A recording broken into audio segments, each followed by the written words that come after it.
Well, good evening. It's a pleasure this evening to have my good friend Julie Mason. Julie and I sit next to one another in the basement of the White House press room.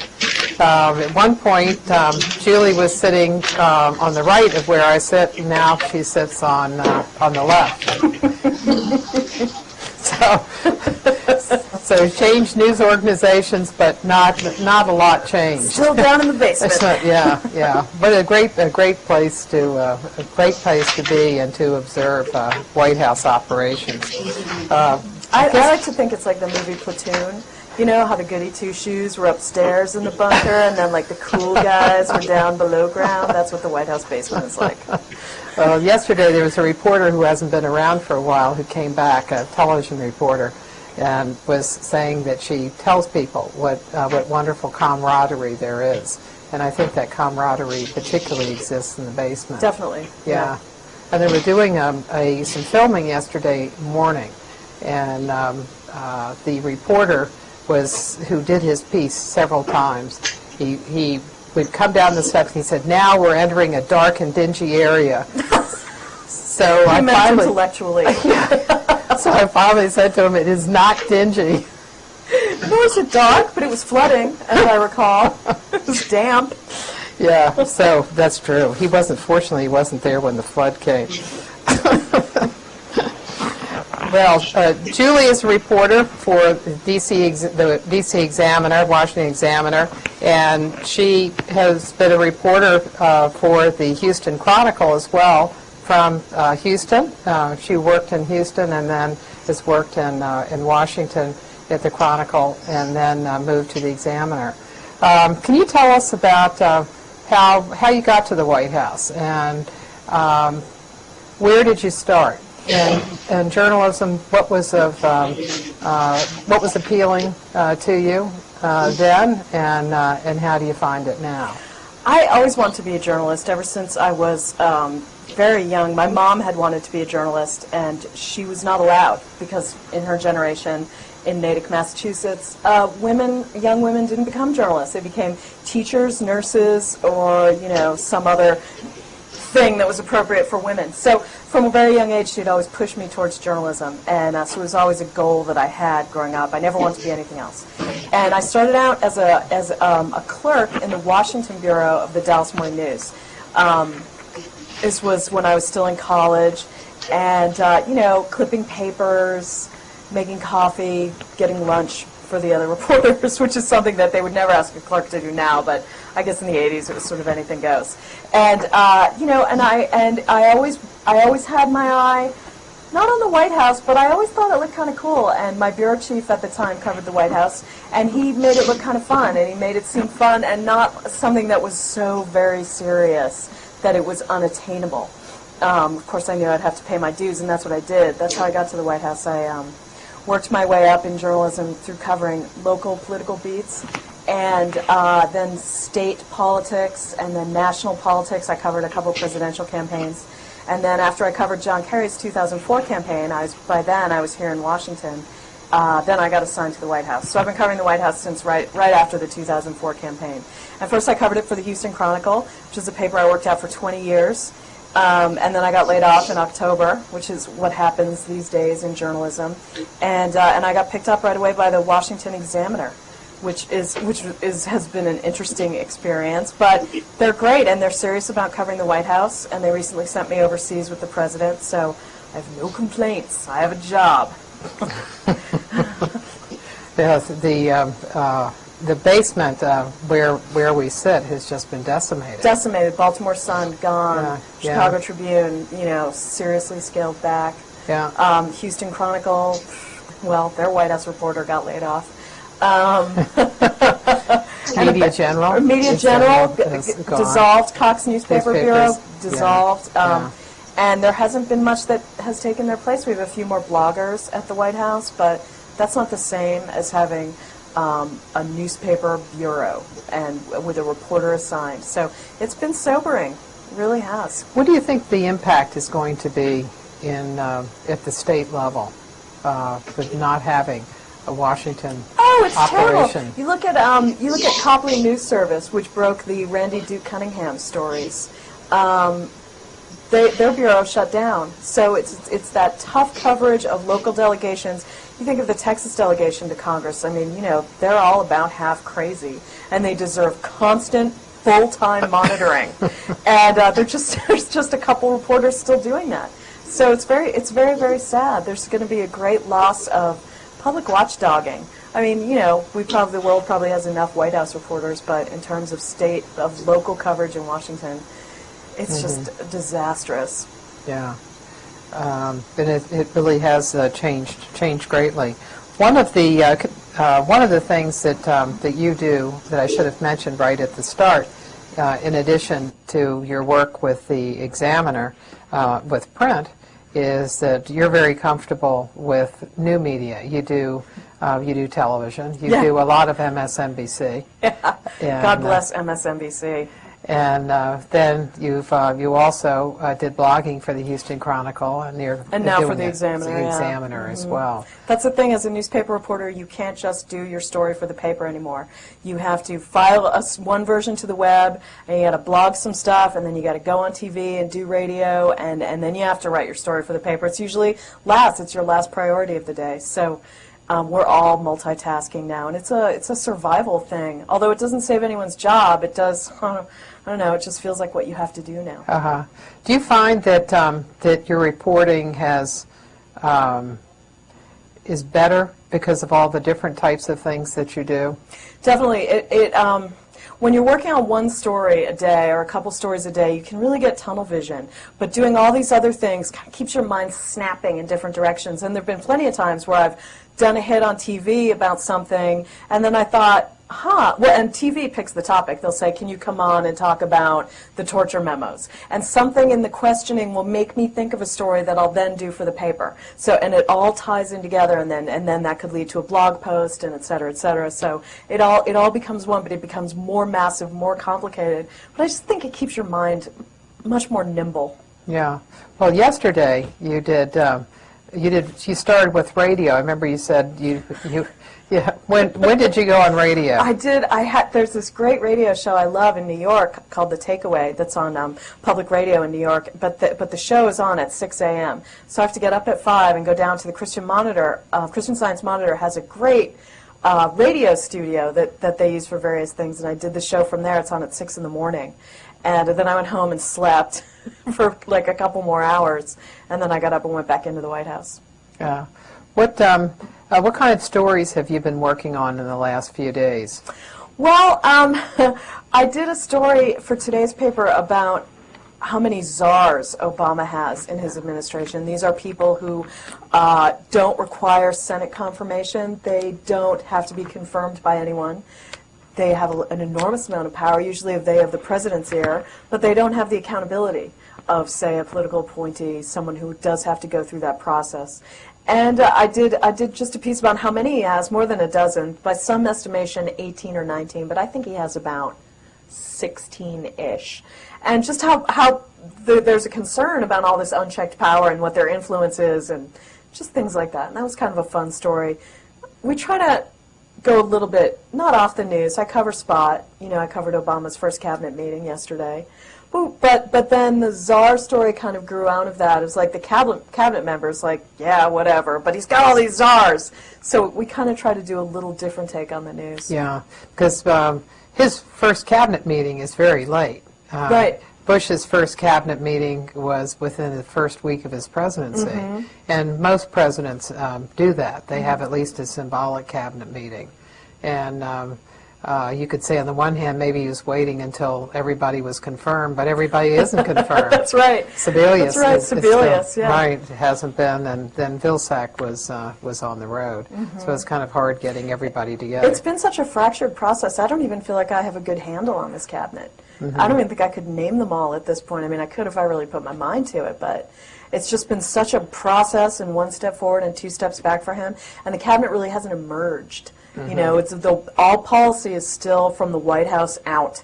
It's not from the agencies in. Yeah, and I think that's probably what we're going to see. Yeah, I think that's the policy. And I think the gathering date was probably a good indicator of that. of where it ranks on the priority list. Yeah. Yesterday when well, let's not take yesterday because you had to get up to, well, because when you got up to do WNYC in New York, what did you read beforehand? And how do you prepare for something like that? At 6 o'clock in the morning. Right. Do you do it the night before? Yeah. I often do prep for that kind of thing the night before. I knew their Monday morning show is about the week ahead and what's coming up. And so I just kind of noodled around and, read the latest White House briefing and figured out what they were up to and what Congress was up to. So, because there wasn't going to be much news before the show, like overnight. And so that was easy. For TV, they tell me an hour before I go on, usually, what I'm talking about. Sometimes they don't tell me, they can't tell me. Or not they can't, they don't know until like a minute before we go on what we're going to talk about. And that's kind of rough. That's scary. I like to have a little time to do some prep. I hate going on not knowing. And there have been times where they've thrown something to me about some bill that I hadn't even written about or covered, and you have to kind of bluff your way through. The cable TV, they have so much time to fill that so much is so slapdash that you can't even believe it. And they have experts, so-called experts on that are really not prepared at all, but that whole operation is so seat of pants. But it's terrific in a way. It's stimulating, but at the same time, I don't want to look like an idiot. So I usually get an hour to figure out what we're talking about and what I want to say about it. And hopefully it's something I'm working on, so I have a little bit of understanding. But sometimes it's not. I've gone on to talk about Blagojevich, which is something I haven't written about, and about the New York Senate race, which is also something I haven't really covered, but I do my best. Yeah, if you have an hour. But sometimes what happens, I know in ones that I've done, is that you do your pre-interview with the producer, and they tell you what the topic is, and then you go over, say for me, because I just go on very occasionally, they want to make sure that I know something. They know that you know something, so they don't have to do this kind of thing. But they'll go over what they want to talk about, and so we kind of settle everything, and then you go on, and it can be absolutely entirely different. I did one with a station in San Francisco that was around the time of the inauguration, and we were going to be talking about the nomination process, confirmations by the Senate. So I had all my stuff together, and so they spent the entire time asking me about the move in and out of the White House, how physically the Bushes are going to leave and the Obamas come in, and the subject had absolutely never come up in our pre-interview. Like, do they have movers? Do they have boxes? That's right. Was it that kind of thing? Yes, right. I mean, it's interesting, but it is. But if they could have told me beforehand, I would have appreciated it. Do you have that kind of experience? Yeah, all the time. Yeah. So I don't know what happens if they're new people, in an hour or what. Well, for your general knowledge, what do you look at? What do you read? What are the various kinds of ways that you get information? I'm on lots of lists. A lot of people now will do an email list, and they'll send out a bunch of links. These stories you must read today, and I'll read through those on my BlackBerry first thing in the morning. As soon as I get up, I'll just scroll and see, did something happen overnight, and then after I go through those headlines, then I'll take the time to go back and look online, look at stories, see what the top stories are, check the Washington Post, which I love that paper, and the New York Times, which feels like homework to me every time I read it. It just, there's something about the New York Times that just wears me out. There's so much of it. There's so much of it, and the stories, I don't like those, 70-word leads. I think the Washington Post, just from a writing perspective, is so much easier to read and consume than the New York Times. But, you got to check the Times, because it's the Times. And, and then I love the Wall Street Journal's Washington Wire blog. I think it's good. It's a digest of the news, and it's terrific. And those are my go-to things in the morning. It's more about covering bases and being informed, so when my editor calls, I kind of know, what the latest is and what I'm talking about and kind of what's coming up for the day. Do you read Mike Allen's playbook? Yeah, that's one of the ones that I get. But sometimes I read that one and he'll say, he has a daily listing of what's driving the day, what's driving the conversation. And I don't know who he's conversing with, because sometimes it's something so off topic that really isn't driving the day. But I think part of that is that I'm in such a White House vortex that what drives the day in the White House doesn't always drive the Washington day. What newspapers do you read in print form? Just the And Washington hard copy? Post. Just the Washington Post. That's the one I get. And then, I try around the White House to pick up the Washington Times if it's there. And, of course, I grab the Examiner because it's free and it's on the way. But they don't really do home delivery, so. In your day, how much information do you depend on the White House for? And how do you get information from the White House? The White House sometimes feels like the call you have to make. There's so much news that, I do cover the White House, and I do follow what the president says, and that's always very interesting, and that always shapes the news of the day. But in terms of the briefing, I don't really use the briefing much except as a measuring stick to see what the White House position is on a particular issue, or really what their message is, where they're taking, where they're heading, what sarcasm they're using to push back on stories, things like that. The briefing for me is not journalistically useful. What the president says today, he was talking about the torture memos, for example, in the Oval, and that was very interesting. That led to a story. So that's the kind of information I use from the White House. But in terms of relying on them for information, there's really no point to that. They put out what they want, and often it's sort of already been chewed up and spit out. It's not always very useful. Would you say that was true in the Bush administration? Yeah, sure, definitely. Definitely. These communications operations are so slick and so sophisticated that they are almost they spite the news. You can't really get a straight answer or a meaningful answer. I don't know how the president reaches his decisions. I don't know what was considered and rejected.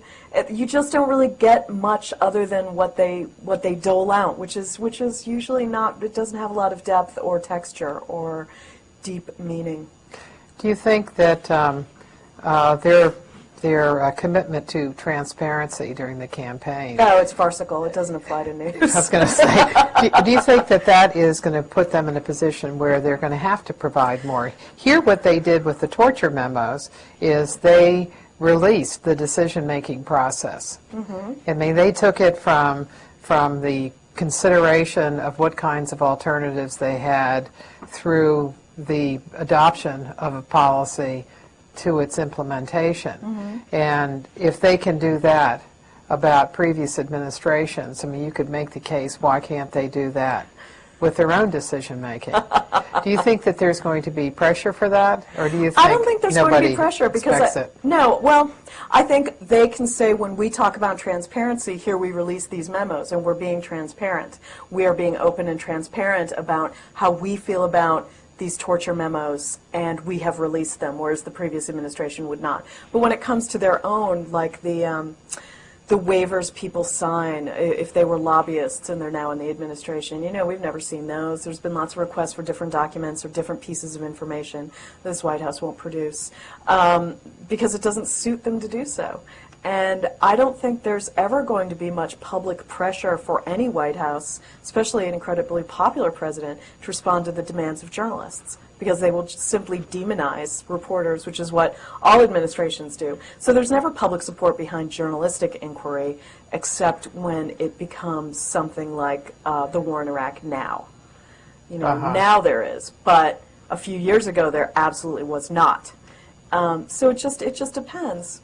But I don't think they will be. I think the way they are now, opaque, uncooperative, not transparent, is the way they'll be. I think they've set the tone for the administration, and that's how they're going to be. Do you find that there are some people that are more willing than others to provide information? No, but I really haven't pushed for a lot of information. There's nothing that I have really demanded. I've seen other reporters go after things. I find some people more pleasant to deal with, but that's just a personal observation. I've not been told no or had anyone slam a phone down on me or anything like that. I mean, maybe in time. or call you at 6:30. There was a reporter recently that who spoke at Towson, and a lot of the students went. Let's hope everybody went. They were assigned. Anyway, she talked about a story that she wrote that that resulted in a 6:30 a.m. phone call of a complaint that started at that hour. And I think that surprised me because I don't remember. I'll say in the Bush administration they did it differently.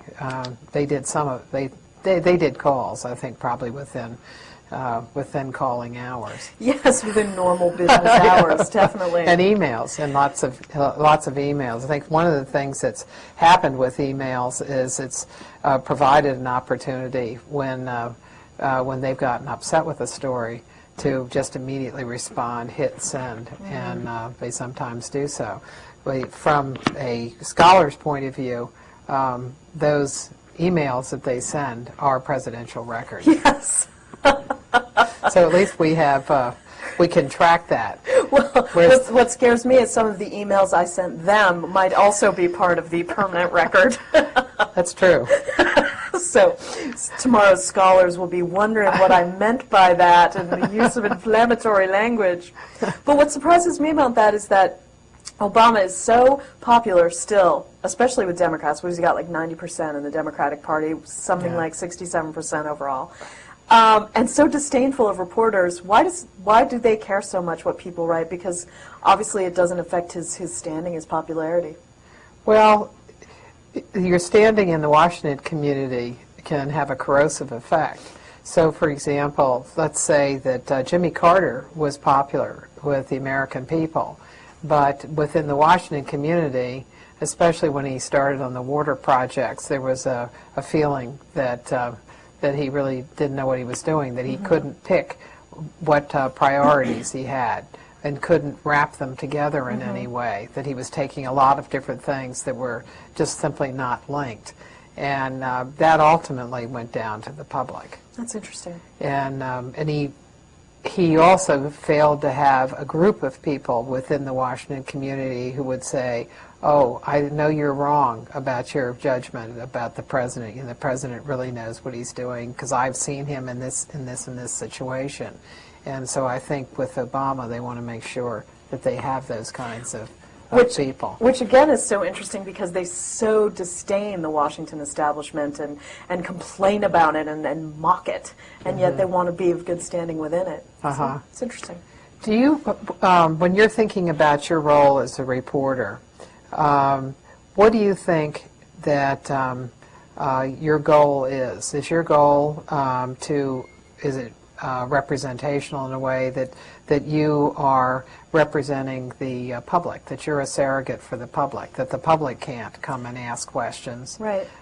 So do you try, like if you're going to ask questions at a press conference, would you try to think of what people wanted to know about? No, unfortunately. Well, I mean, yes, what people want to know about, but I consider mostly my role to be eyes and ears at the White House and informing the readers of what the president is doing and to the best of my ability why and how it affects them, to be more in an explanatory role. And then secondarily also a bit of a watchdog, and is he doing what he promised he would do, what he said he would do? Is he being consistent? But in terms of formulating questions for the president and for his spokesman, there's such a difficult process there because what people want to know sometimes won't make news. And when you do have a chance to question them, you want to make some news because that's also your function. But what people are interested in isn't always what's going to make news. I'm trying to think of an example. But I think sometimes people are interested in broader questions, and I think reporters are interested in much more, I don't want to say gotcha questions. They want to get the president off his talking points, and they want to get the president to say something new and different and to advance a story, to move it along. whereas I think the public sometimes are a little more circumspect in what they would like to know. So it has a public service. There's a public element to it, but it's not a direct relation. Uh-huh. What do you think the benefits are of questioning the president? I was just putting some things together of the three types of settings that that presidents respond to reporters: press conferences, short question and answer sessions, and interviews.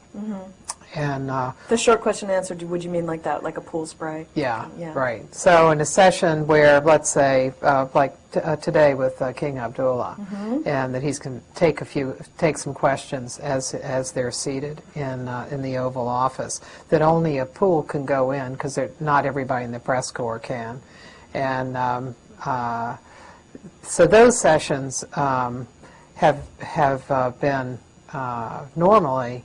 Every couple of days. So in the first 100 days, let's say, of Clinton, I think, had, in his first 100 days, he had 82, I think, sessions, Right. Q&As. But he also had press conferences, and he had some interviews. Bush had, I think he had around 59, a little shy of 60, and Obama's had 16. And which I take to say, he wants to control what kinds of things he wants to do, what sort of settings he wants to put himself in. He wants to put himself in interviews and press conferences, particularly high-profile press conferences. What do you think they get? What does he get out of it?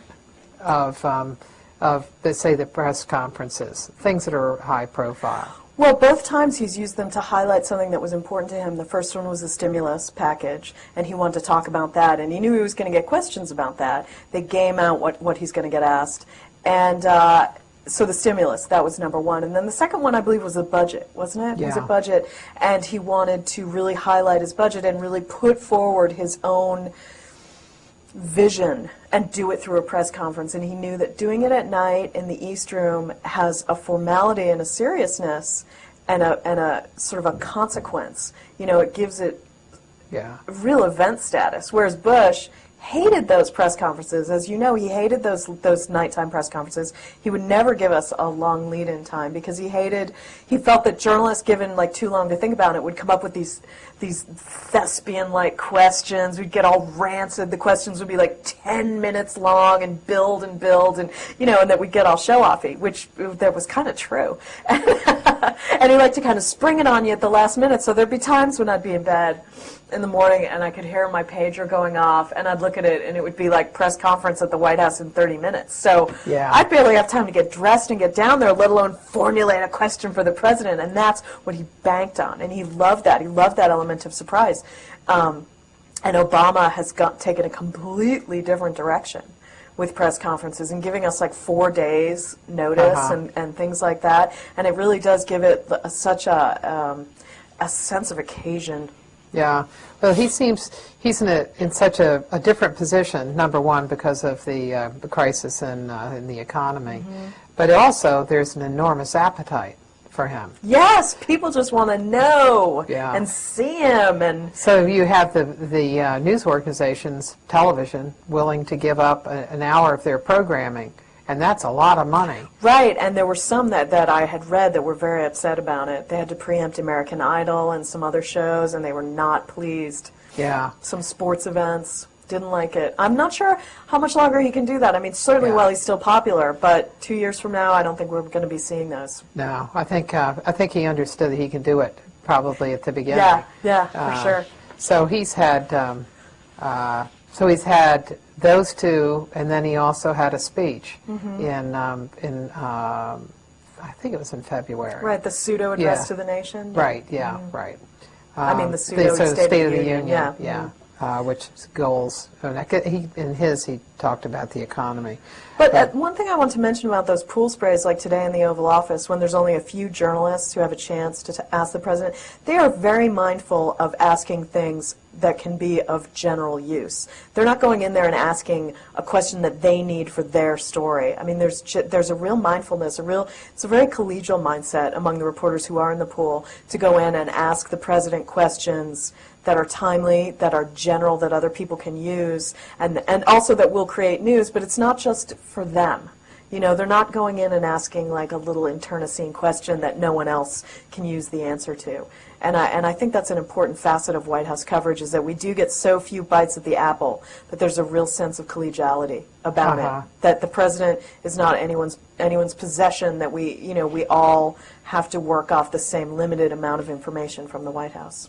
Can you tell us how a pool works? Like, say the one today, how many people were able to go in? I don't know. I didn't see how many people go in. Generally, there's one each from the wires, and they expand it at the White House to include AFP, which is the French wire service, and they get in all the pools around the White House building. And then there's the AP, Bloomberg, Reuters contingent, right? And then there'd be like one newspaper reporter, and we rotate that. It's an alphabetical rotation. We come up once a month for that. Today was the New York Times. And then there'll be, a TV crew, and sometimes TV doesn't go. Sometimes they'll just send a producer in. Like towards the end of Bush, like a camera, didn't always go. Sometimes, there's other cameras there, and White House cameras and stuff like that. And then all the still photographers go in, and that's a big group. And that's a big jostling group of photographers right there. So, I want to say a little over a dozen go into the Oval, and it's usually quick in and out, and they pull you right back out. And sometimes you ask a question, sometimes you don't. If in those instances when you're on the pool, who do you talk to about what questions you're going to ask if you get the opportunity? Sometimes it's. Do you mean who from the White House, or no? Oh, from the other. From other organizations. Like if you think maybe you're going to get a question, who will you talk to? The other reporters, and it's usually a consensus thing.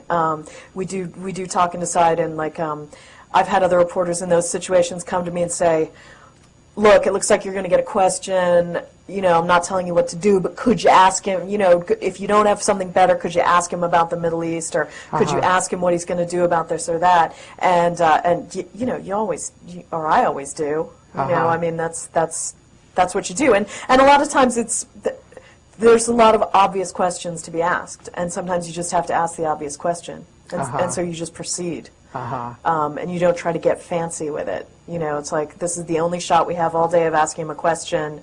Let's ask him like a good one that everyone can use the answer to. And that would, most generally would be like the news of the day? News of the day. And is the president usually prepared for that? Yes, yeah. Well, this president especially is very comfortable talking off the cuff. He'll tell you what he thinks, whereas President Bush was often uncomfortable with that because he talked off talking points. And if he didn't have the talking points for a particular question, he would kind of hem and haw around it, and sometimes it would be a waste because you couldn't get a usable answer to your question if he wasn't prepared for it, if he wasn't expecting it and didn't have the, the cards ready to go in his mind. Whereas Obama seems much more comfortable. If you ask him something he's not expecting even, he can handle it.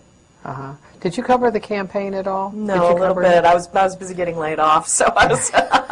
Before you were laid off, did you? No.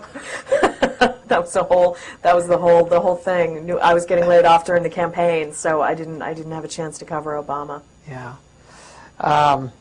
Can you tell us about the trip that you took? Yes. With the president. How did your organization decide to send you? And give some idea. I don't want you to give out any secrets here of how much it costs. Oh no, it's not a secret. How much? We haven't seen a final tally yet. I was told the Correspondents Association considers the bids for the airplanes for travel when we travel with the president, so they can usually give out a rough estimate of what the trip will cost generally. Because that's the most expensive. That's the most expensive, especially on this trip. President Obama went to London, then we went to Strasbourg, France, then Prague, and then we went to Ankara and Istanbul in Turkey. So what gets expensive on these trips is the airplanes going from place to place. And because the president flies on Air Force One, and he can take a small press contingent on Air Force One, there's room for about a dozen journalists. And he flies with the pool. But then everyone else, there's almost a couple hundred of us on a charter plane that the White House hires and that we all pay for. And that's the most expensive part of the trip. And they had estimated that was going to be about $20,000. And so that, and then you factor in, you know, lots of transportation, lots of buses, and then the filing centers that we work out of, and then hotel rooms, and, you know, and then miscellaneous and all the food and everything, it starts to pile up. So I haven't seen a final bill yet, but I think that's about how much it'll be, hopefully not more. So the Examiner, the Washington Examiner, small paper, it's only been around a few years, but they really want to be serious about journalism. They really want to be credible. So my editor and I sat down at the end of last year, and he said, I want you to go on a foreign trip, probably the first one. He's probably going to go visit the Allies, the first big overseas trip. And we kind of guessed how much it was going to be, usually about this much. It costs more to go if you're going to go to Russia or something like that. It tends to be a more expensive trip, and the president will tack on more visits. But something like to Europe, that was going to be manageable. So we decided to go. The White House, about 2 weeks out, sends a sign-up. You have to give them all kinds of information. You have to they get visas. They get everything for us. And they really plan the entire trip. And all you do is show up and go on it. We show up at Andrews Air Force Base to fly overseas. And we take turns on Air Force One, but a lot of people don't always want to fly on Air Force One because, first of all, it's a lot of work. It's a lot of extra work to fly on Air Force One because you're representing all the people who can't fly on Air Force One, so you have to be very vigilant. The White House briefs reporters on Air Force One, which I think you're probably familiar with, but not on the charter. So when you're on Air Force One, it's a lot more work. It's just a lot more work, and you're with the president, and so you're running around a lot more, and it's a lot more work. You have to file more work. And when you're traveling overseas, you come to regard the charter as like the time when you get to sleep. So people generally tend to want to fly on the charter. But so that's just the logistics. But it was a very, very eventful trip. Just in terms of usually these summits, these world leader summits that we go on, produce very little news, and they're very boring and hard to cover. This one was eventful. Obama had some things he wanted to accomplish, and some he accomplished and some he didn't. In both cases, news was made. He had wanted to get some commitments from other countries to send more combat troops to Afghanistan. He had really hoped that they would step up with that kind of support, and they didn't. In the end, they didn't. They like what he's doing. They're 100% behind him, but they're not sending combat troops. The war in Afghanistan is really, really unpopular in Europe, and so those leaders were not willing. They're all made terribly vulnerable by this global economic crisis, so they weren't willing to expend any of their own treasury on what has now become Obama's war. So that was something really interesting to cover on this trip. It's not something you could have covered from back here. You definitely had to be on the trip. And then at the same time, there were fun things, like he met the Queen of England. You know, and that was great. And then Michelle touched the Queen, and that became a big thing that everyone was talking about. And it was interesting to see the President and First Lady overseas because they were very different over there than they are here. When he's here, he's grumpy. He's impatient. And when he was over there, it was like he was campaigning again. He was so happy. He was loved.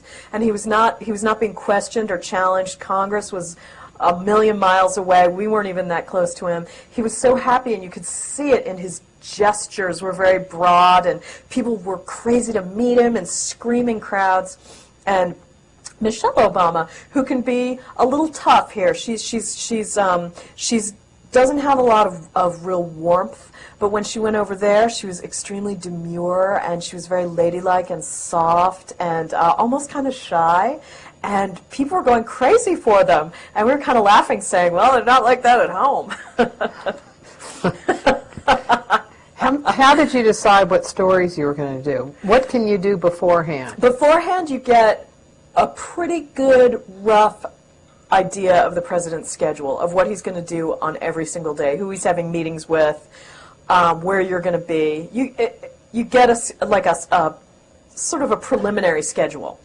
And so I sat down with my editors before I left, and we went through every single day and said, well, the story here is going to be this, and I'm probably going to write about that. And so we came up with a rough sked of stories that I was going to do when I was over there, with the understanding that once you get over there, sometimes these plans, get blown up. There's news that you can't predict, and there's all kinds of things that you didn't foresee that become stories, or something you thought was a story isn't a story. So we had a rough outline, and for the most part I pretty much stuck to it. I added stuff to it as I saw more things, but I would do 2 stories a day plus a reporter's notebook, which was kind of funny little items that weren't really stories but that were noteworthy. So I had 2 stories plus the notebook, plus I was blogging my head off the entire time. I took my digital camera and I took a lot of pictures and posted the pictures on our blog, and that was really popular. They were really happy with that. It just gave it a different, you're kind of coming at the story from all different sides. So we got a lot of hits on our website for that, and that was great. Uh-huh. How long have they had a website? Since they started, Uh-huh. that's part of their thing, is to have a website, to have a real web presence. They just redesigned it. Uh-huh. But you certainly had a lot of experience with it in Yeah. the ones that you've done.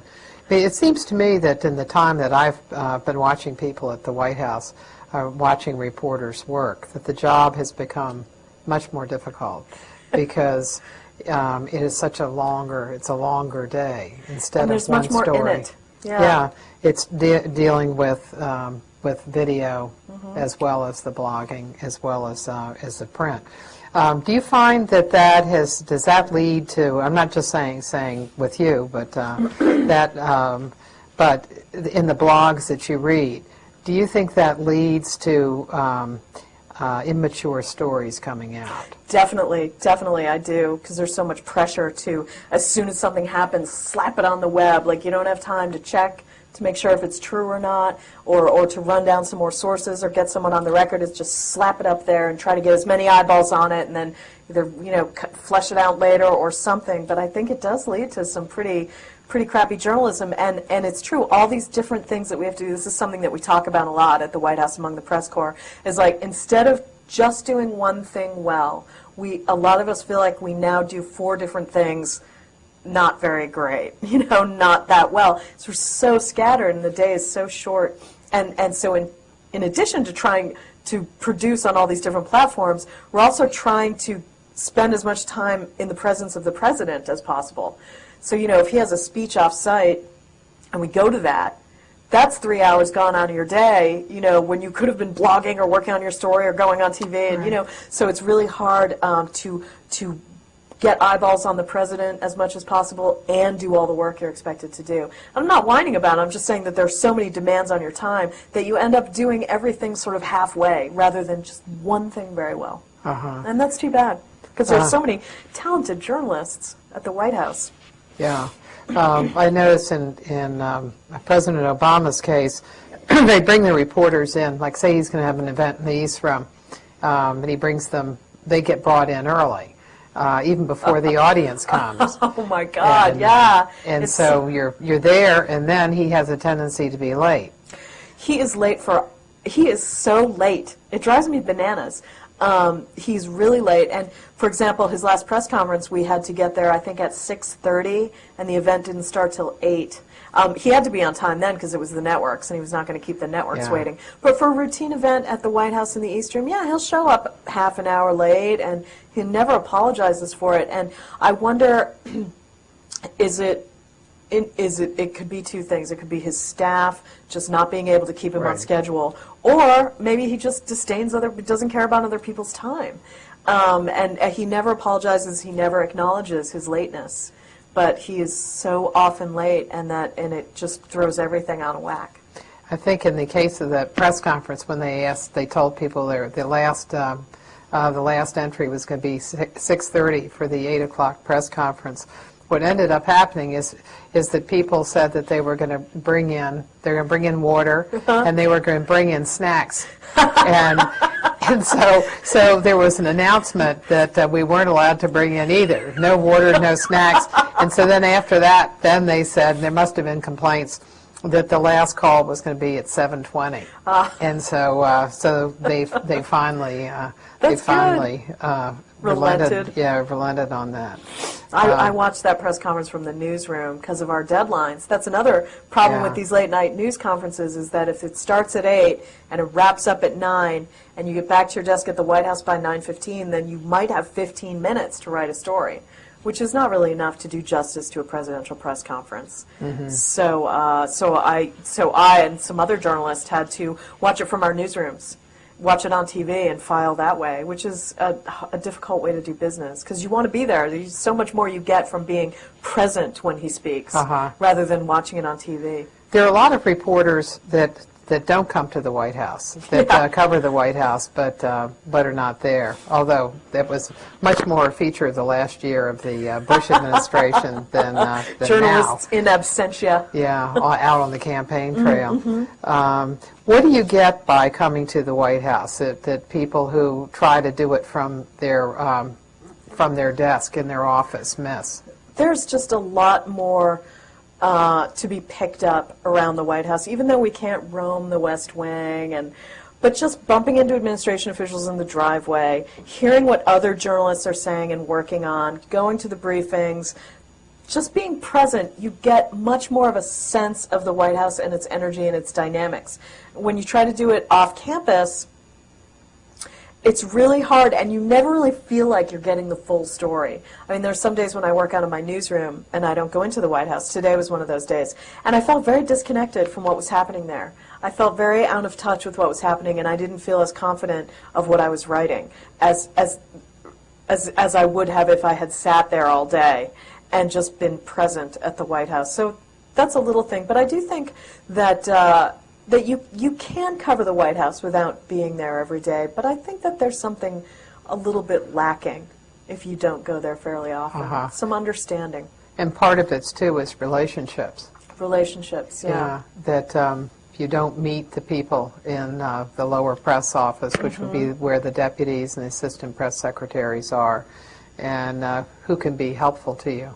Right, and when they see you around, they know that you've made a commitment to be there. There's been some problems with that, though, is that some of the people at the press conference who have gotten questions have been people who we had never seen before, had never been over there. And some of the wire services especially lodged a complaint and said, there has to be some payoff for coming here every day and committing ourselves to covering your administration. We have to have a chance to question the president. That's just an understood thing. And the White House was very unimpressed by that argument. They said, you don't have to be over here. We're going to call on who we want. It seemed to me that one of the things they missed by not calling on Reuters is that was a news organization that would have asked foreign policy questions. Foreign policy, right. And that was a subject they really needed to deal with. And they didn't seem to have a way to deal with it. They could figure out the president had a border control, he had a border control event that day, so he could figure that the Univision person was going to ask, a Latina would ask about that, which she did, and then Stars and Stripes. So you can talk about the military. You can be able to deal with any part of that, whatever he asks. But you miss something when you don't deal with Iraq and Afghanistan in a press conference, it would seem. Well, one of the features of life at the White House and for White House correspondents is the White House Correspondents Association, and I know you're. I'm running for the board. You're running for the board. Tell us what the organization does. We haven't had anybody so far who has talked about it and its importance. It is important. It's I call it the real power at the White House. The Correspondents Association, it's a board. They run interference between the press corps and the administration. They do the annual dinner, which some of you are probably familiar with. It's coming up. And they decide the seating chart in the briefing room, things like that. And they really, if you get into a tussle with the White House, which I have on occasion, they are your advocate. They will take up your case if it's legit and deal with the White House on your behalf. And they have a lot of power, and they have a lot of influence, and they really are. It's a professional association, but they do have a lot of clout at the White House, and it was impressed upon me this year that I have used their services in the past, and now it's time for me to give back. So I'm running for the board, and it's tough because it is truly a popularity contest, and if I don't win, I've seen people lose these elections and never be the same again. You know, they sort of like lose faith in covering the White House and leave the beat and just become unhappy. So I'm very nervous about it. Campaigning hard. Yeah, get in there early. Yeah, I've tried to scare off all the competition, but you know, there's always some last-minute person going to jump in the race. Well, let's take some questions. It's your guys' turn.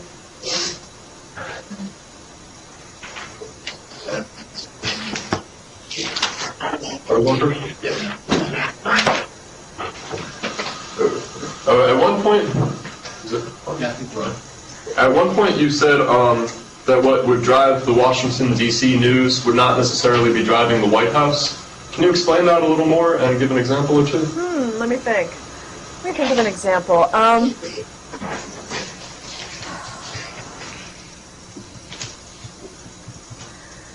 You know, there are certain instances where Congress becomes the story, something's going on up there, and it may have its roots in the White House, but it may not be, the big storyline of the day may not be coming out of the White House. There's times when the president travels and he's out of town, and what he's doing isn't really news here in Washington. I think tomorrow he's going to Iowa for Earth Day. Is that tomorrow for Earth Day? Yeah. And I don't think that's going to drive the discussion here in Washington. So that's an example.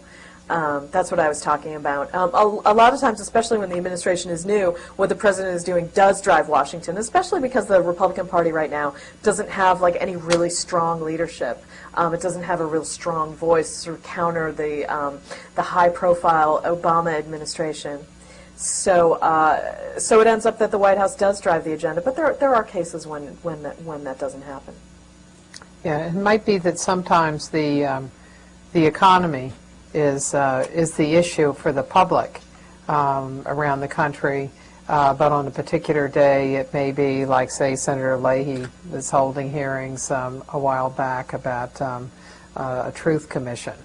And right. So, and so the White House is more reactive than setting the agenda. Yeah. So there, what's happening around the country is not necessarily the big news in Washington, because in part people may not have a fix on just what the public is thinking in particular areas. Another question? We have nobody. The class is not here in the room, so you all have all the questions. So everybody has to ask a question. Yes, ma'am. Do you feel obligated to write a column that's more of an eye catcher for your readers, since a lot of newspapers are falling on the wayside? That's an interesting question. No. It would be great if I did, or if I could find something like that every day. You can't always hit a home run every day. No, I don't, and I don't try to look for the angles that are going to make people mad or drive hits to our website. Sometimes a lot of what the president does and says is very dry, and it doesn't always, sort of get people hopped up. So, no, it's great when that happens, but it's not something I strive for. Another one? Well, before the next person asks one, when you were talking about getting news from the White House and how difficult it is to get news, William Price was thought to be among the first correspondents at the White House, and he came in 1896. But in the early 1900s, he wrote about the White House as a bee, and he said, his words were, "You are rarely given news at the White House." He said, "You have to be like a miner and dig for it." And when you do that, and you take on the miner and put on your miner's hat, where do you go? Where do you get information? Well, I think of the White House more as the center of something, and I sort of spiral around it. You know, something's coming out of the White House. Say, for example, Obama says something about the Middle East, and instead of digging at the White House, because all you're going to get is a repetition of what Obama said on the Middle East, I'll like go talk to some think tanks about, you know, or some experts and sometimes you, or if it's not the Middle East so much, but some other issue, you can go to the agencies, the departments that are not often as buttoned down as the White House, and you can get some further information there. So the White House is sort of like the, you know, it's like the crispy center, but there's so much else around it that helps add to a better understanding of where the White House is coming from on a particular issue, or where the White House is heading. Congress is also a great source of news about the White House, because there's a lot of conversation that goes back and forth. So if you have a few good relationships in Congress, you can hear from them what the White House is telling them and kind of get a little different take on an issue from what the White House is saying. So all of Washington really is part of covering the White House. I've noticed in your stories you have a lot of people that you've known from Texas who are good Great sources, I know. Yeah. When I was at the Houston Chronicle, there was such a premium on only use Texas sources in a story. If, you know, even covering the White House, you got to call Texas experts and people at Texas universities and members of Congress from Texas. And so over the years, those became a really good source pool for me. So now I'm at the Washington Examiner, and I'm kind of still calling people from Texas, because those are my relationships, and those are the great relationships that I've built. At the same time, the Examiner doesn't really have the clout, it doesn't have the presence, doesn't have the reputation to get the great callbacks from the good sort of pundit class around town. So I can't really rely on callbacks from people like think tanks here and stuff like that, who would much rather be talking to the Washington Post or the New York Times. So I do kind of keep going back to the Texas pool. That's interesting that you mentioned that. My editors have not mentioned that yet. Well, they've been particularly good quotes. And people who well, they're people I very know good. and trust Yeah. and have worked with for years, and it makes a huge difference when you're talking to them. They trust you, and you know what they're good at talking about. They're all Texans. Yeah, relationships really are important. That you mentioned trust. In what ways do you have to develop trust? How do they build trust in you? That they're going to trust that you're going to treat them fairly. By treating them fairly over time, by not trying to trip them up, by dealing with them squarely. When I talk to someone on the phone, I tell them exactly what my story's about, exactly what I'm working on. I don't try to be cagey about it, and I'm myself with them, and I lay out, here's what I'm working on, here's my question to you. And then you quote them accurately, and then if the story changes, you maybe let them know about it, or send them a note saying, hey, it's shifted direction a little, but I'm still going to use this quote, you know, that kind of thing. And you just keep an open dialogue. Interaction with sources is not a gotcha thing.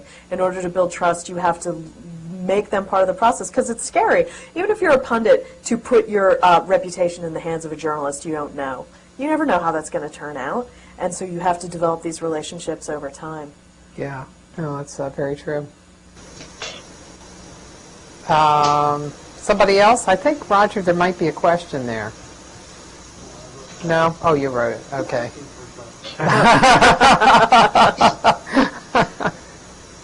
Okay, Towson? At one point, you had gone on this, that you were very set on this fact that the newspaper acts as a watchdog, and you see them as almost a check on the government, because you seem to really make it seem very important that a lot of people were leaving, and then that check was almost disappearing in a way. Mm-hmm. So I guess I just kind of said the question without saying a question, but do you feel like they act as a check on the government, and that's their main job? Well, every reporter approaches it differently. Some reporters I know do consider watchdogging to be their primary function, and certainly investigative journalists feel that way. I think government reporters feel a stronger allegiance toward informing readers about what the government is doing, and then secondarily having a watchdog function. That's how I feel. I feel it's more important to tell you what they're up to, let you decide, and then if they're up to no good, let you know about that, or if there's inconsistencies, let you know about that. But first, the first is always to explain and inform what the president's doing, and I think that's very important work. You know, it's very chic here in Washington, and certainly among bloggers, to denigrate the work that White House reporters do, to make light of it. But I think what the president says and does is so important, and conveying that, being a means of conveying that, is a big responsibility. So I put that first, and then watchdogging is always, you know, right in there after that. Yeah, and investigative reporting is it's difficult to do that from the White House. Oh, yeah, it's just impossible. generally not part of the White House beat. And I know the White House press corps took a lot of hits for not having come up with the story on weapons of mass destruction.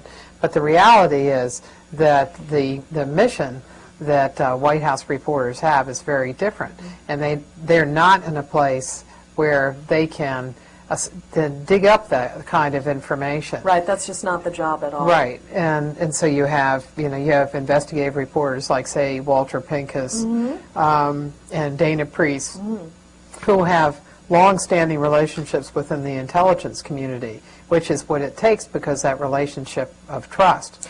Right, is and they gonna don't be have the very demands important. of like having to Right. write daily stories all the time, which most White House reporters do. Yeah.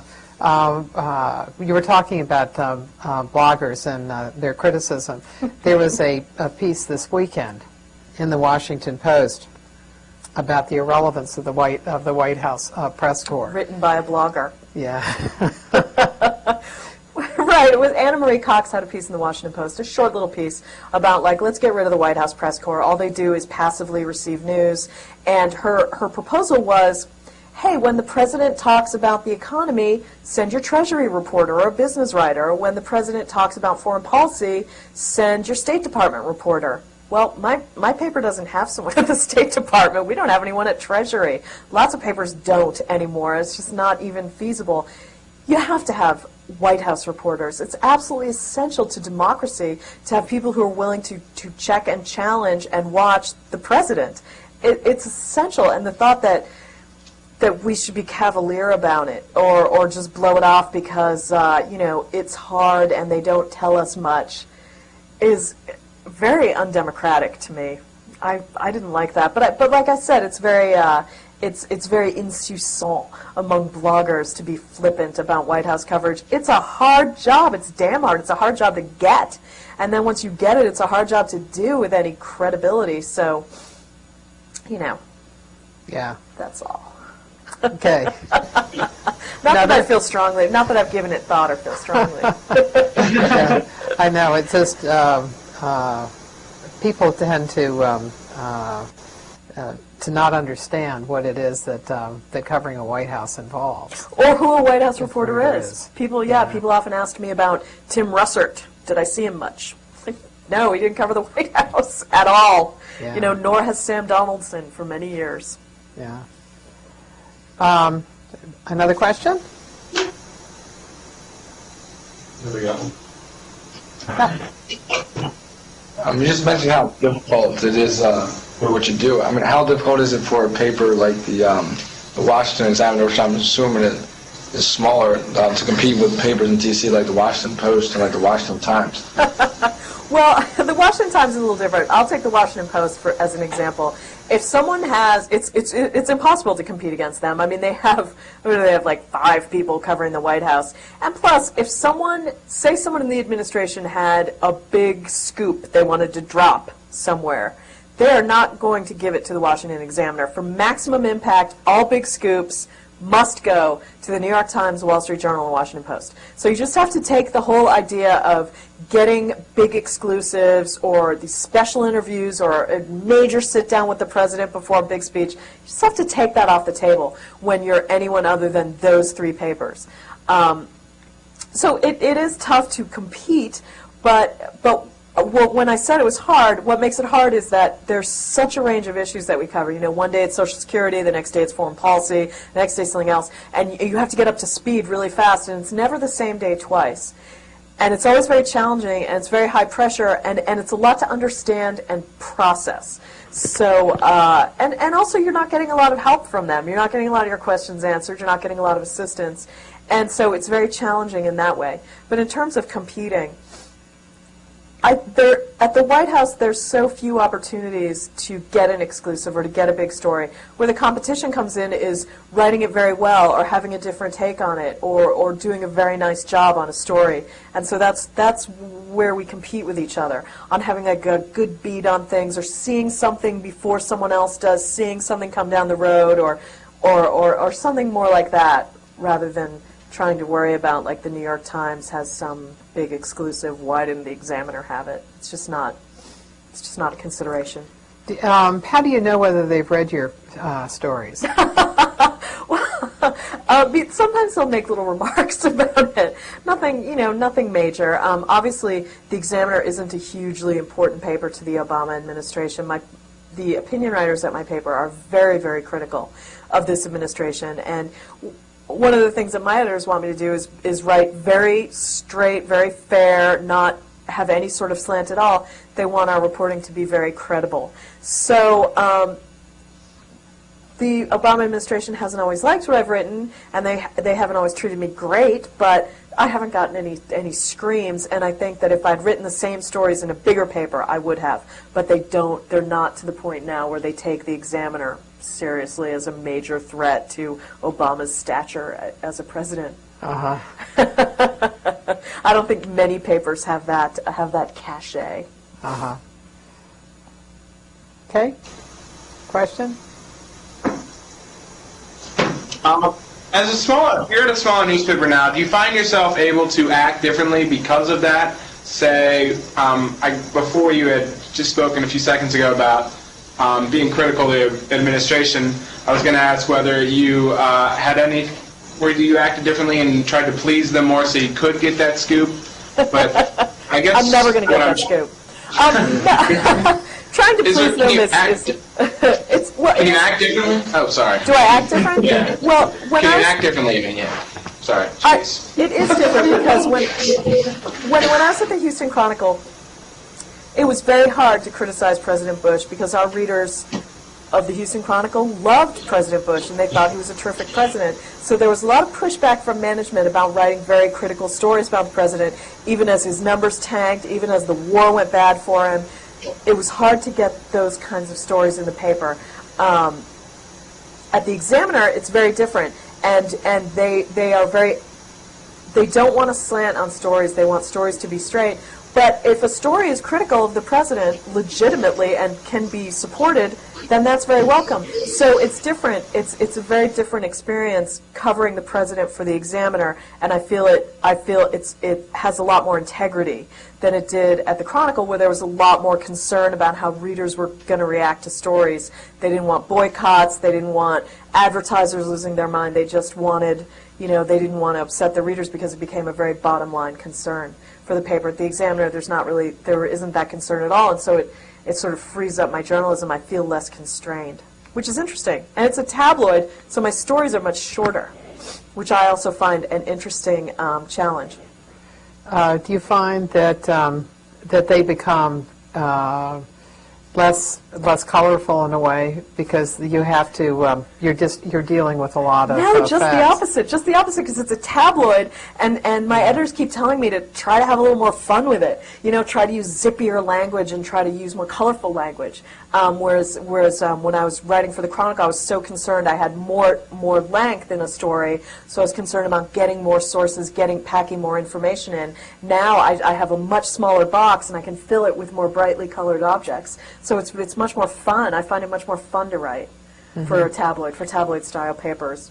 What's the difference of what you write for print, for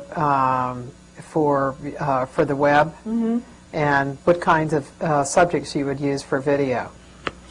Oh gosh, for video and blogging, behind the scenes stuff is a really big hit. And that's the thing for White House correspondents. We do get to go to the White House every day, and we get to see stuff that other people don't see. And there's a lot of things that are interesting. It's sort of like a backstage pass to the White House. And so that's what I try to do with my blogging quite a bit, and I've tried to do that a little bit with video. I'm getting a little better at it. But I went on this trip with Obama, and I was just kind of filming some of the preparations for the trip and kind of what being on the plane was like with all these journalists, and landing in Strasbourg at 5 in the morning and stuff like that. Just kind of the behind the scenes stuff, which I think makes really good internet fodder, which is stuff that would never find its way into the paper. That kind of information, and so the paper is much more straight news. And the internet is much more for kind of little offbeat things. What about your writing for the blog? The writing style? Oh, the blog is much more lively and sarcastic, and then it's always much more fun. Not you can have fun and have attitude without being opinionated, and that's a very tough thing to learn and develop. I see younger writers try to do it, but it's something that really comes with experience. Something comes with long practice to write that way, and it's a real discipline. And so that's what a lot of good newspaper blogging is now. It's a little attitude, but without opinion. Mm-hmm. Question? Yes. So, all right. Well, with TV media like Jon Stewart and Hannity as a main source for the youth and young adults to look at for information like world events, international events, do you feel that the paper is now outdated compared to what it was in the past, or do you feel like you have to be in competition with those figures as well? Well, that's an interesting question. Jon Stewart is a satirist. He's not a newsman. He does use news as a foundation for his satire. So I'm very worried about people getting their news from Jon Stewart because it's very, very skewed. Sean Hannity, same thing. Neither of these men are under any obligation to give you the full story, and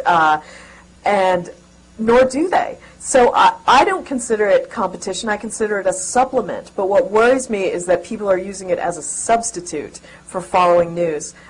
In the news business, we always tell ourselves that, young people, younger people, even college-age people don't care about the news until they start paying taxes, until it starts affecting them. And then they do start reading the paper. They do start following news. But I'm not sure that's the case anymore. And so I worry about that as a trend. We have a question here in the room. Oh, all right. What are the risks and what are the rewards for asking the president a really tough question and putting him on the spot? And how does his level of popularity among the press corps affect that balance? Interesting. I'm not sure there are any real risks to asking the president a very tough question. The rewards are that you can knock him off some talking points, get a real answer, get something really substantive from him. That would be extremely rewarding for democracy, for everyone. Maybe not so much for him. His staff might give you the cold shoulder. That might be the consequence. His popularity doesn't really figure into it so much. There's a general belief that the White House press corps, or that reporters in general, are in the tank for Obama. But I can tell you that's not the case at all. And if you read the transcripts, if you look at the coverage, the White House feels it's very critical. It's very tough. And I don't really know anyone who is emotionally involved with the success of this president. So I don't think his popularity affects how questions are asked. In fact, when you look at the last press conference, there were some really tough questions. There was a press conference when we were abroad, and the questions to the president, one after the other, were so tough that some critic referred to it as a murderer's row of questioners. And I certainly know that the White House thinks that the White House press corps is exceedingly critical and tough on him. Does that answer your question? Yeah, I was just trying to think of press conferences where where questions have been particularly tough.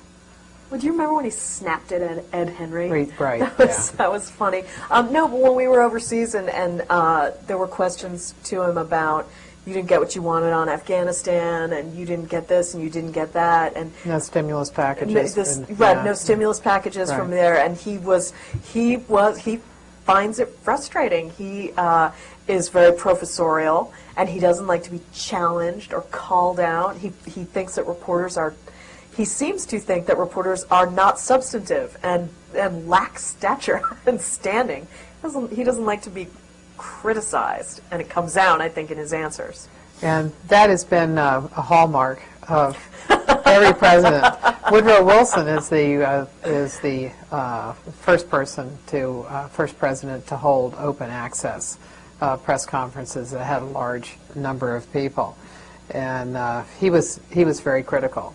And at some points, and I noticed Bush did it a couple of times, he said, if I were a reporter, I would ask me such and such, because he didn't like the questions. Right. And Bush did that, and Bush did it too. Somebody was asking me whether that was the first time a president had done that, and I said, nope, you can just go right back to Wilson for it. They didn't like the questions. And so finally he called an end to them. And Carter did as well, because he was very critical. He said that he just thought that the White House press corps just focused on trivia. In reality, Carter benefited by the press conferences because they showed him to be someone who really knew policy well. Mm-hmm. That he may have been stuck in the weeds, that he knew he could cite you a section, particular sections of a tax act or a tax code, but they had helped him. Yet he was frustrated by them. Do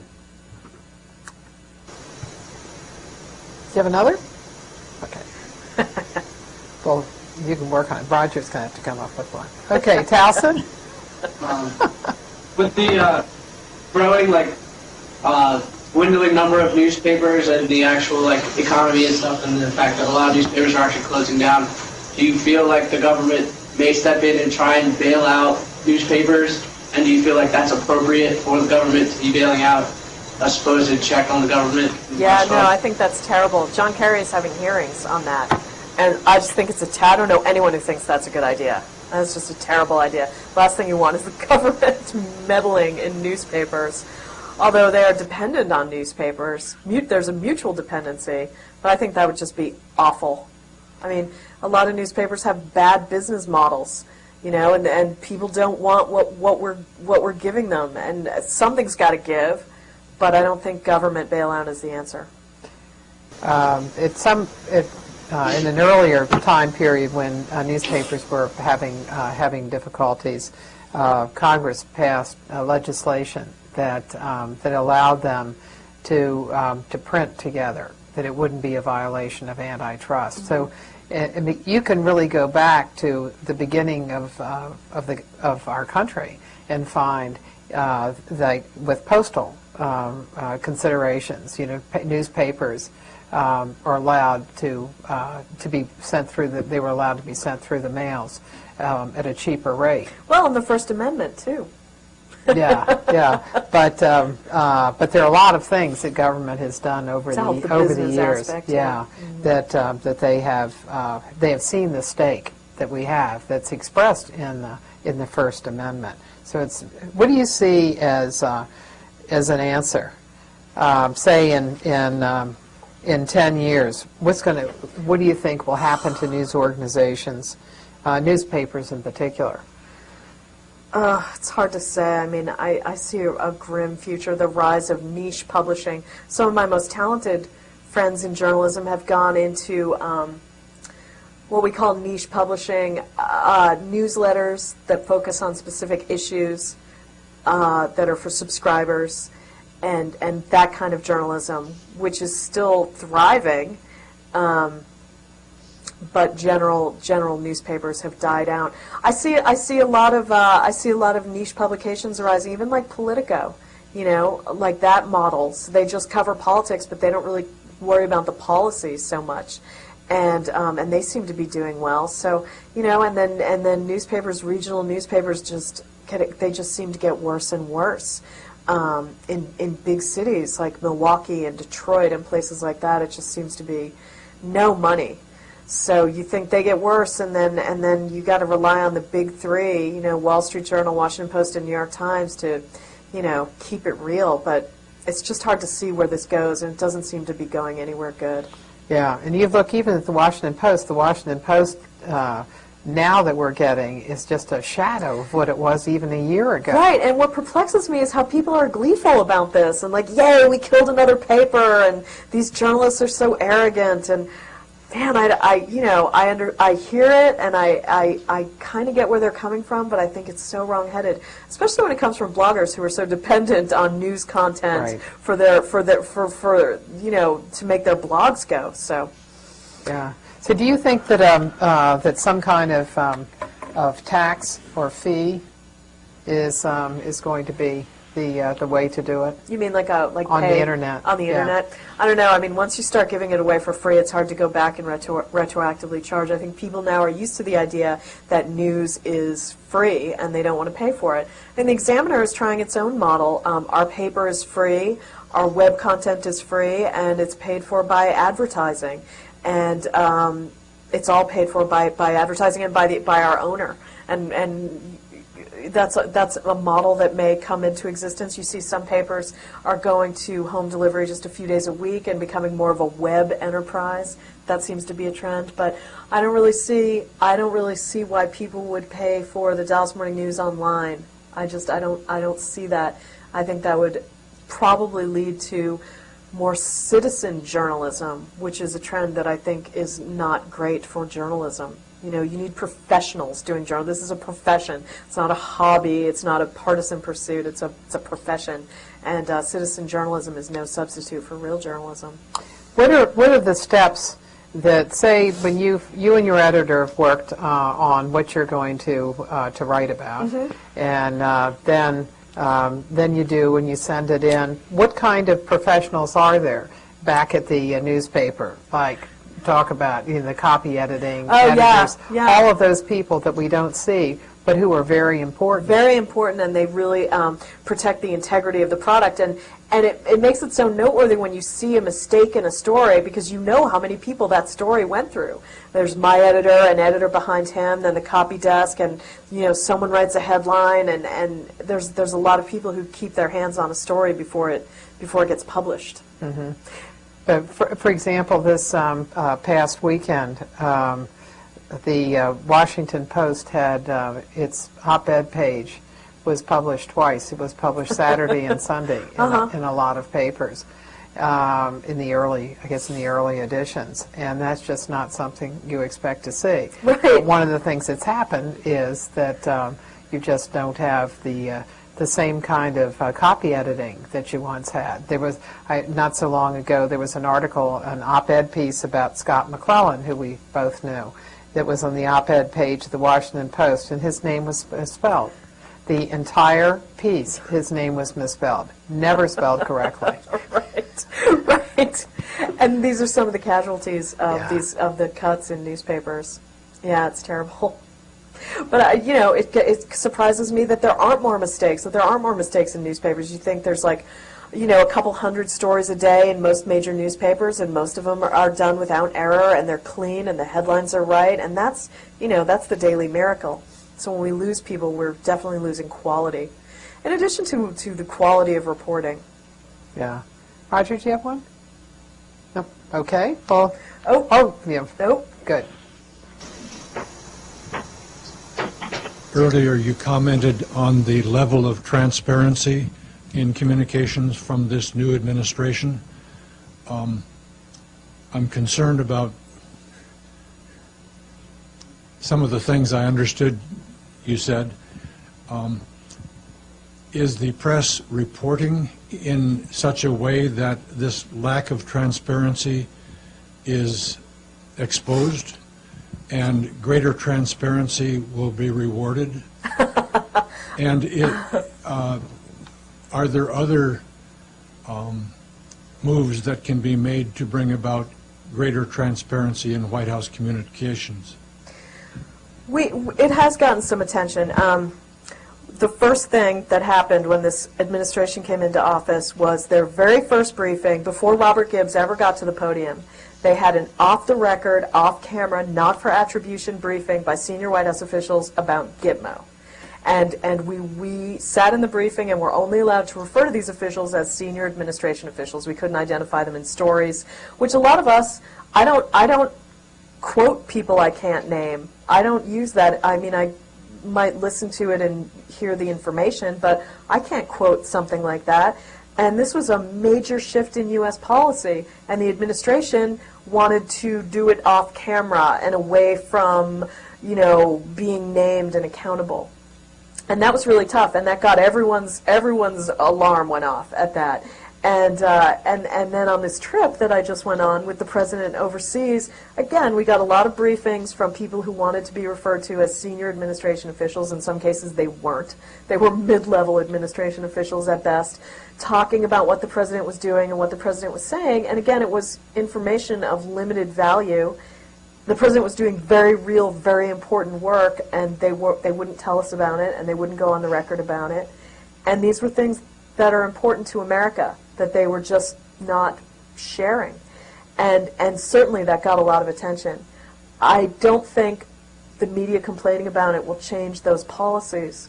I think what will happen is that Obama's approval numbers will come down, and they will be forced to be more transparent, more forthcoming, more on the record. I think now everyone loves him. They can get away with whatever they want. No one's going to call him on it except a bunch of reporters, and who cares what whiny White House reporters think. But as we saw with Bush, they became a little more cooperative when people didn't like him as much. Yeah. Well, thank you very much, Julie. Oh, thank you. Thanks for the great end of our questions, time. guys. I appreciate it.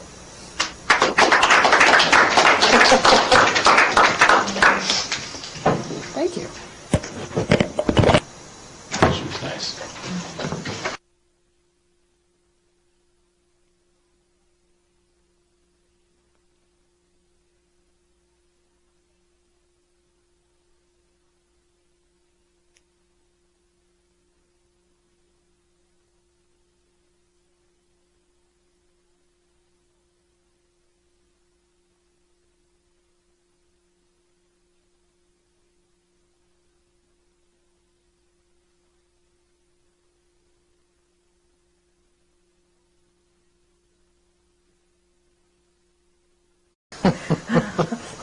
Yes, the basement where we sit has just been decimated. Decimated. Baltimore Sun, gone. Yeah, Chicago yeah. Tribune, seriously scaled back.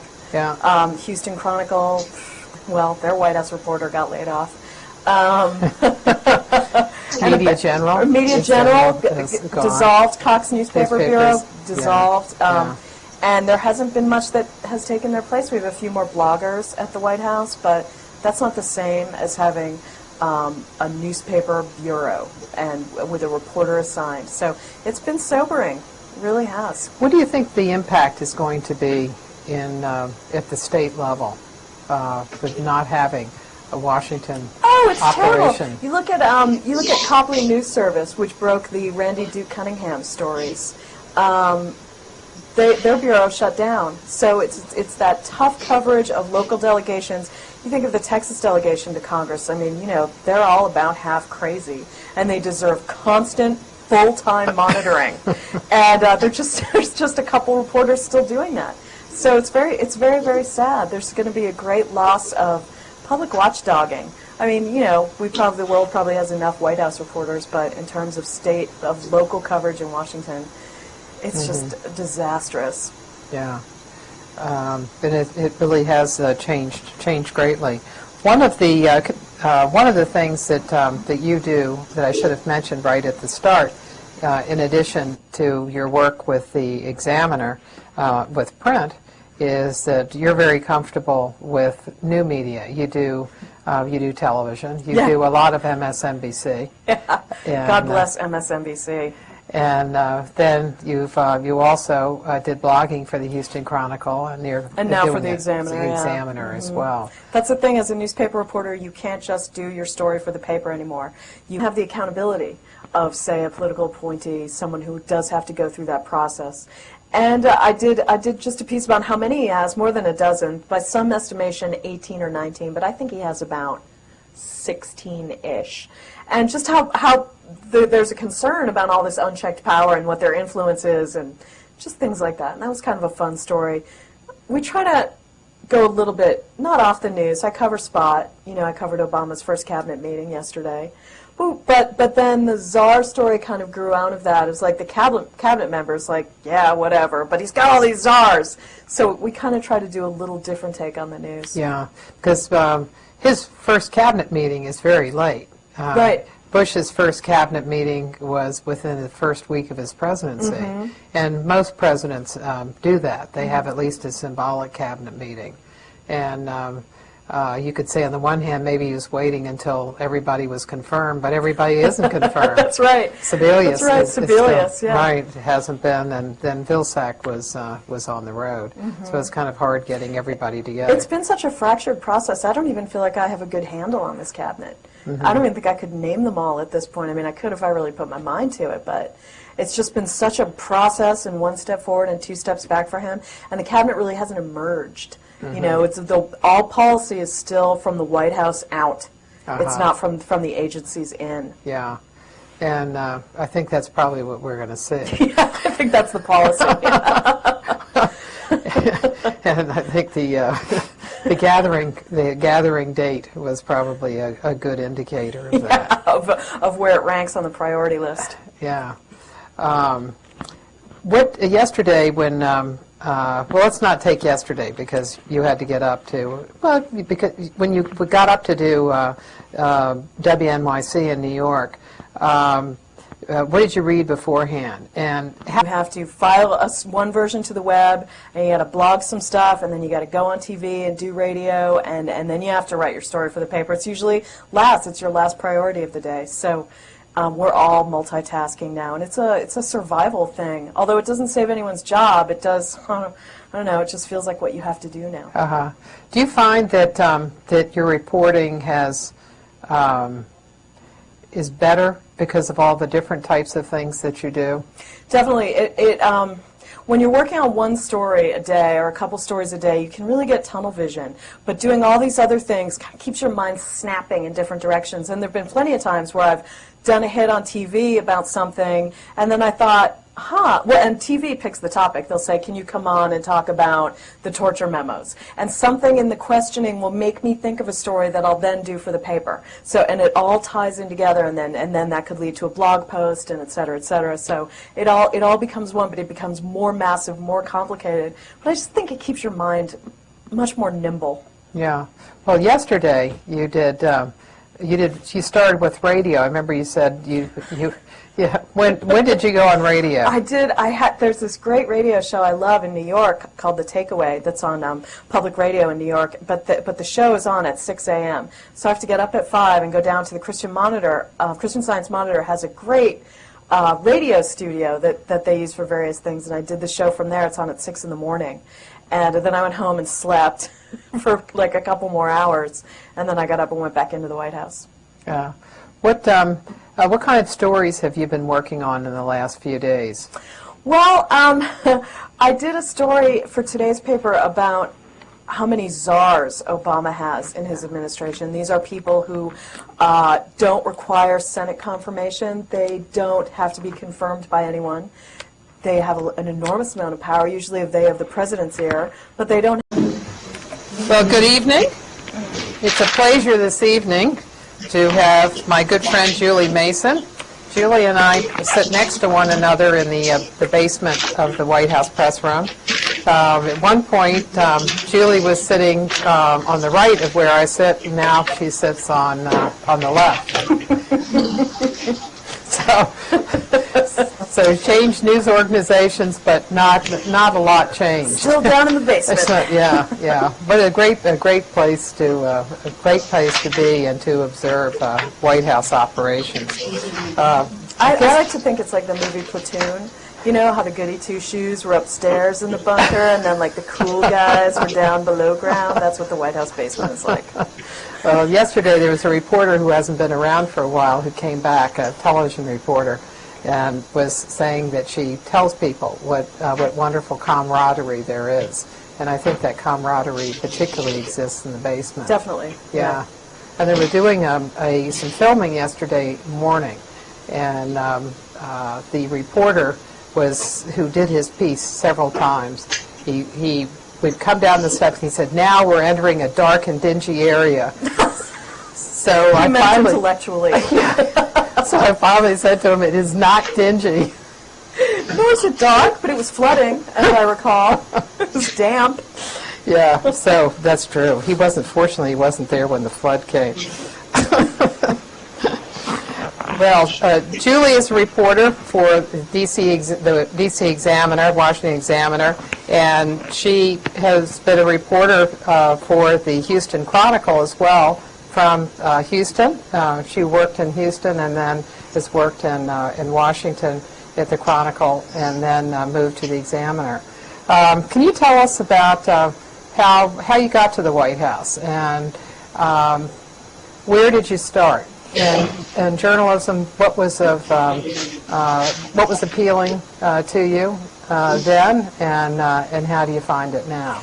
I always wanted to be a journalist ever since I was very young. My mom had wanted to be a journalist, and she was not allowed because in her generation in Natick, Massachusetts, young women didn't become journalists. They became teachers, nurses, or some other thing that was appropriate for women. So from a very young age, she'd always pushed me towards journalism, and so it was always a goal that I had growing up. I never wanted to be anything else. And I started out as a clerk in the Washington Bureau of the Dallas Morning News.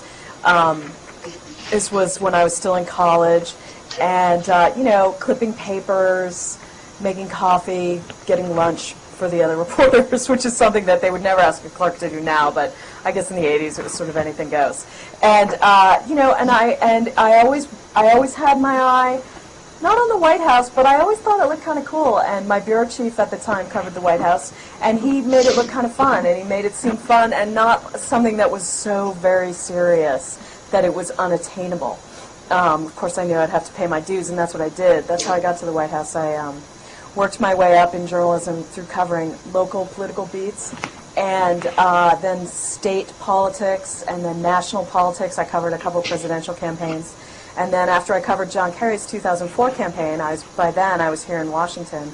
Then I got assigned to the White House. So I've been covering the White House since right after the 2004 campaign. At first I covered it for the Houston Chronicle, which is a paper I worked at for 20 years. And then I got laid off in October, which is what happens these days in journalism. And I got picked up right away by the Washington Examiner, which has been an interesting experience. But they're great, and they're serious about covering the White House. And they recently sent me overseas with the president, so I have no complaints. I have a job.